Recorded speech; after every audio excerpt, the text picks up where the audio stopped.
Mathew Knowles, it is so good to see you again. Let me tell you this, it was 5 years ago this time you and I sat down and you revealed your breast cancer diagnosis. And I remember a lot of people were shocked. I was shocked as well because frankly, a lot of people didn't know that men could get breast cancer. It's been 5 years, you're cancer free. How are you doing health-wise right now? Well, I'm doing great, Jonathan. I always say I'm cancer free today. When you understand this disease and you understand especially when we look at the genetics part of it, because I am also what we call BRCA2 variant. So I have to be very, very careful. I have to look at things like pancreatic cancer, melanoma, prostate. Those are the things that I personally have to look at because I've done my genetic tests. Yeah, and that's what's so important. And I remember you first noticed that something was wrong. You started noticing drops of blood on your t-shirt. And too often, we notice symptoms, whether it's breast cancer and perhaps in a lot of men, prostate cancer. We just don't get checked out. How important was that early detection? When you noticed something wasn't right, you went to the doctor? Well, it was critical because gratefully I was diagnosed at stage 1.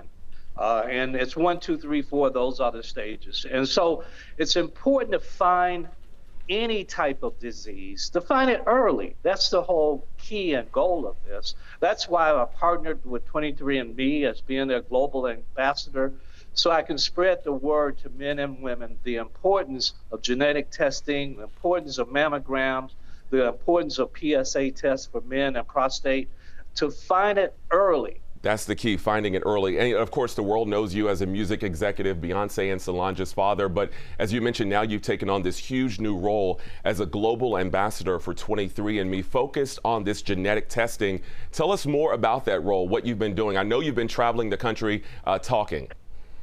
I've been all over the world. I just left Canada this past week.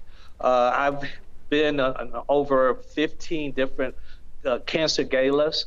Just spreading the message, because again, with genetic testing, it lets us know if we're predisposed for major types of disease. Even when we get into women, ovarian cancer, breast cancer, diabetes, strokes, heart disease, all of those major contributors. And once you find out this information, then you get with your health provider and come up with a game plan. Yeah, that's what it's all about, really coming up with a game plan once you know there is a problem. Many people will say that they look at life differently after surviving cancer. How has life changed for you? I've been watching you on Instagram. You and your wife have been traveling a lot more. You've been working out, eating healthier. How has life for you been different since your cancer diagnosis? Well, you said it, Jonathan. I've lost 30 pounds. I have the opportunity when I'm traveling, it becomes difficult. But I walk 2 miles every other day. In these last 5 years, I've had 2 knee replacements. But it provides for me to just have a lifestyle change. I eat healthy now, fruits and vegetables. But some days I just look out the window and value the beauty of flowers and trees and ocean.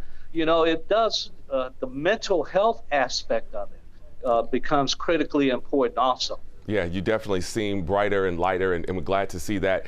I also want to ask you, how important is it that we have these types of health conversations in our family? So often, grandmama died of, breast cancer. We had an uncle who died of prostate cancer, and we know these family histories, but sometimes we don't go get tested. We don't talk about it even. There's sometimes even shame, especially sometimes in the Black community when it comes to some of these illnesses. What do you say about those conversations? Because as you mentioned, the Knowles family has had a deep history with cancer.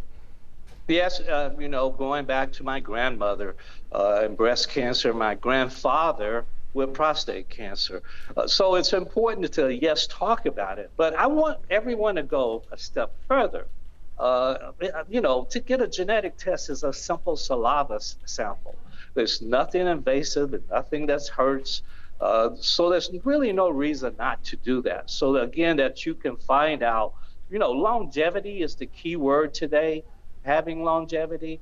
Every year I get a prostate MRI, I get a pancreatic MRI, I get a mammogram. It takes a day out of my life to be proactive.